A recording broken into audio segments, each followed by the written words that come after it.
Oke. Halo Mas Mbak dan teman-teman. Pada kesempatan kali ini saya akan menjelaskan mengenai laporan anatomi yang kedua di blok 2.1. Oke, semuanya perkenalkan, nama saya Franiska Ciserimuti dengan NIM B0024-069 dari kelompok A9. Nah, untuk soal pembahasannya, jelaskan secara runtut anatomi dari organa genitalia feminima eksterna. Nah, oke, di sini lanjut ke gambar, langsung ke gambarnya aja ya. Nah, sebelumnya tadi kan ada yang eksternal, tadi kan ada yang internal kan. Nah, kalau yang internal itu ada ovarium, tuba uterina, uterus, cervix gitu ya. Nah, tapi di sini kita nggak bakal ngebahas itu, kita bakal lebih terfokus ke yang eksternal. Nah, gimana ini langsung ke gambarnya ya. Oke, ini di sini bisa dilihat sebenarnya udah ada keterangannya untuk bagian-bagiannya. Nah, yang pertama kita bakal ngebahas dari yang paling atas dulu nih. Di sini tuh ada mons pubis. Jadi mons pubis itu dia menutupi dari simfisis osis pubis. Simfisis osis pubis itu kan di sini kan ya. Nah, dia tuh menutupi gitu. Nah, di mons pubis itu ada rambut-rambutnya kan. Nah, rambut-rambutnya ini namanya pubes gitu. Nah, terus turun nih ada ini dulu deh, glans klitoris. Nah, glans klitoris itu dia homolog dengan uh, glans penis pada pria. Nah, di bagian atasnya, ini bagian atasnya itu dibatasi dengan preputium klitoris, yang bawahnya dibatasi dengan frenulum klitoris. Nah, ini tuh sebenarnya tuh uh, batas apa ya, persatuan dari labium minus. Nanti bakal aku jelasin di belakang. Nah, terus untuk bagian ininya ya, lubangnya dulu deh. Ini ada OUE atau Osium Urethra Externum. Terus ini ada vagina ya, osium dari vagina. Nah, oke. Terus kita ke bagian pinggirnya dulu. Labium maius. Nah, ini tuh labium maius. Kanan kiri ya dia ya. Ini labium maius. Nah, dia itu sebenarnya dia pelipatan kulit gitu aja sih. Dan dia tuh homolog dengan skrotum pada pria. Nah, ini dia itu eh, kan kanan kiri tuh dia bakal membentuk penyatuan gitu kan ini di atas sama di bawahnya kan.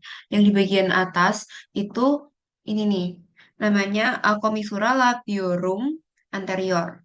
Sini. Nah, kalau yang di bawahnya sini kan berarti ya. Itu namanya commissura labiorum posterior. Tuh, sesuai namanya sisi anterior sama posterior gitu. Nah, terus tadi kan labium maius tuh di pinggirnya kan. Nah, terus di bagian tengahnya lagi ada namanya labium minus. Labium minus itu yang mana? Yang ini nih. Ini labium minus.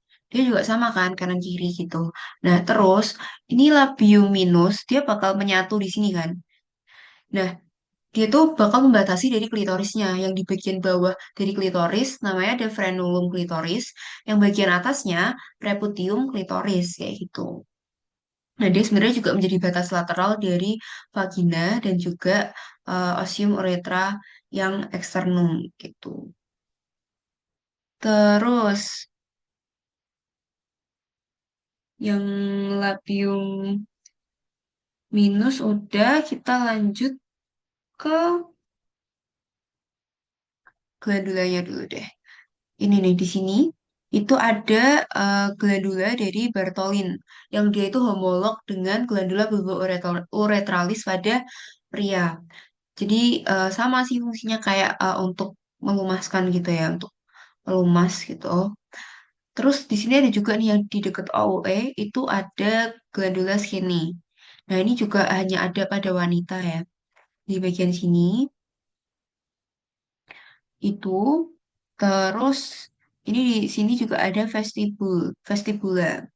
Nah, itu tuh dia ruangan yang dia tuh dikelilingin sama labium minus dan dia jadi muara dari osium uretra, osium vagina, dan juga ductus glandula vestibularis mayor dan minor.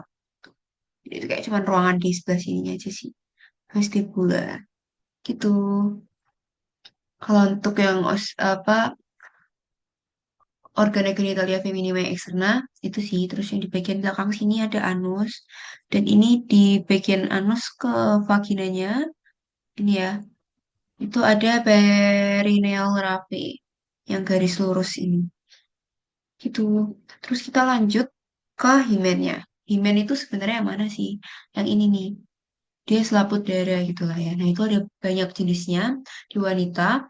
Ada yang anular, ada yang septate. Septate tuh ada septanya gitu ya di tengah ini ya. Terus ada cribriform, titik-titik gini. Ada yang parous introigus. Nah, ada juga himen yang dia tidak berlubang, namanya himen imperforata. Ya, biasanya taunya itu kalau kok darah mensnya nggak keluar kayak gitu. Itu berarti bisa jadi ada himen imperforata. Jadi karena vaginanya ini menutup, selaput darahnya menutup gitu ya, maka darah mensnya itu juga nggak bisa keluar. Gitu. Terus udah sih. Ah ya, terus mau nambahin dikit mungkin ya untuk ketika sedang persalinan. Kalau lagi persalinan itu persalinan yang normal ya. Itu kalau melahirkan bisa dia dilakukan episiotomi. Episiotominya nanti dia dipotong gini nih, mediolateral gitu supaya dia tidak mengenai muskulus dari sphincter ani externusnya. Jadi kalau sampai nggak dikasih jalur robekan episiotomi itu, nanti takutnya dia bisa uh, merusak dari muskulus di anusnya. Jadi mengalami robekan gitu. Makanya dilakukan episiotomi. Oke, sekian. Terima kasih. Dan untuk sumbernya ambil dari Netter Atlas of Human Anatomy. Terima kasih.